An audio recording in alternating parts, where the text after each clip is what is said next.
Students, इस video में हम 12.2 एक्सरसाइज का 8 सम देखने वाले हैं। उन्होंने इस क्वेश्चन में बोला है a horse is tied to a peg at one corner of a square side 15 centimetre by means of a 5 metre long rope. ये एक स्क्वायर है, ठीक है। यहाँ से लेकर मान लो यहाँ पे एक उन्होंने दिया हुआ है, रोप दी हुई है, ठीक है। 5 मीटर जो है लॉन्ग रोप है, यहाँ से लेकर यहाँ तक 5, और जो एक साइड है पूरी कितनी दी हुई है 15 मीटर।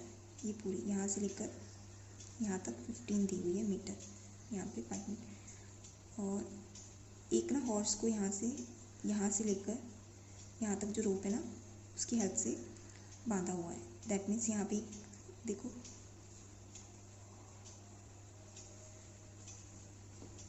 सर्कल का 4th पार्ट है जो है ना, वो बन रहा है, ठीक है। यहाँ पे सपोज कर लो यहाँ पे एक सर्कल है, उसका एक 1/4 पार्ट है, वो यहाँ पे है, ठीक है। वो इतने एरिया तक जो घास है ना वो चढ़ सकता है जो हॉर्स है, ठीक है। ये वाला पार्ट, ये जो पूरा पार्ट है ये वाला, ठीक है। उन्होंने क्वेश्चन में आगे बोला है फाइंड करना है आपने the area of that part of the field in which the horse can graze. ये पार्ट जो है ना जिस पे घोड़ा चढ़ सकता है वो कितना है, ठीक है।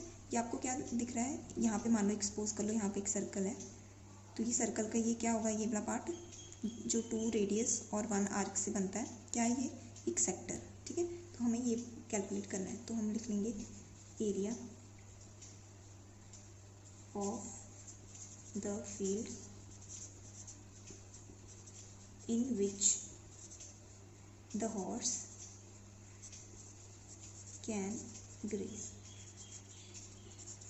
आपको तो पता ही है ये सर्कल का 1/4 है, तो हम यहाँ पे 1/4 भी लिख सकते हैं। चाहे आप थीटा डिवाइडेड बाय 360 जब करोगे तो थीटा कितना आएगा, यहाँ पे 90 डिग्री का एंगल बन रहा है, तो 90 डिवाइडेड बाय 360 इसे जब कैलकुलेट करोगे तब भी आपका 1/4 ही आएगा। एरिया का फॉर्मूला कैसे निकालते हैं, pi r square area of circle का, ठीक है। 1/4 है मल्टीप्लाई, यहाँ पे इन्होंने कैलकुलेट करने के लिए पाई की वैल्यू कितनी लेने के लिए बोला है 3.14। रेडियस कितना है 5, स्क्वायर है इसलिए हम 2 टाइम्स लिखेंगे इसे, ठीक है।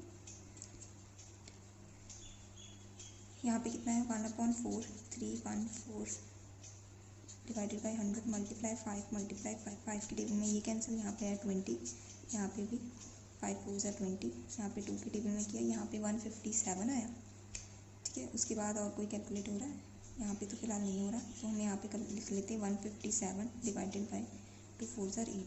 इन दोनों को डिवाइड करके आपका कितना आंसर आएगा 19.625 सेंटीमीटर स्क्वायर। ये हमारा फर्स्ट पार्ट था, ठीक है। नेक्स्ट जो पार्ट है इसमें क्या बोला गया है, the increase in the grazing area if the rope were 10 metre long instead of 5 metre. अब ये जो रोप है ना इसको आपने 10 मीटर कर दिया, मतलब पहले 5 थी और 5 और बढ़ा दिया, यहाँ पे 5 और इंक्रीज़ कर दिया। अब यहाँ पे कितना हो गया, यहाँ पे भी 5 बढ़ जाएगा, तो अब यहाँ पे कितना आएगा, ये जो एरिया है उन्होंने पूछा ये कितना बढ़ गया है, ये वाला पूरा पार्ट, ठीक है। ये सिर्फ इसी के बारे में पूछा है, तब आप इसे कैसे लिख सकते हैं। अब आपका रेडियस कितना है, टोटल रेडियस पूछ रहे हैं, ठीक है। टोटल रेडियस आपका कितना है 10 मीटर। जो ग्रेजिंग एरिया आपको कितना हो गया, ग्रेजिंग एरिया कितना है theta divided by 360 multiply pi r square.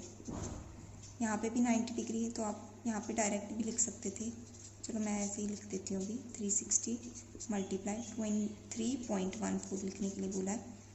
Radius कितना है अब 10 मल्टीप्लाई 10, यहाँ पे जो है मैं इसे पॉइंट हटा के नीचे 100 लिख रही हूँ, ठीक है। यहाँ पे पॉइंट नहीं है, इसे इसके साथ हमने कैंसिल कर दिया, यहाँ पे 1/4 आया, यहाँ पे 2 और यहाँ पे 157, ठीक है। अब आपका जो है ना 157 डिवाइडेड बाई 2, इसका आंसर जब आप डिवाइड करोगे तब कितना आएगा आपका आंसर 78.5 मीटर स्क्वायर।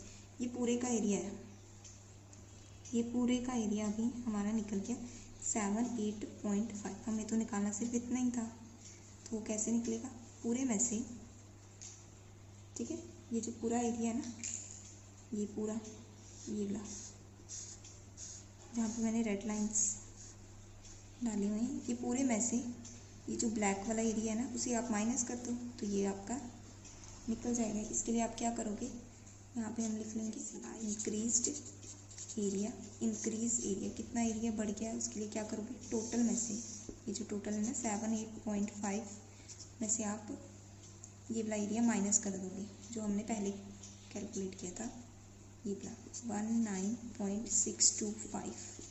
ठीक है, इन दोनों को माइनस करके आपका कितना आंसर आया, 58.875 मीटर स्क्वायर।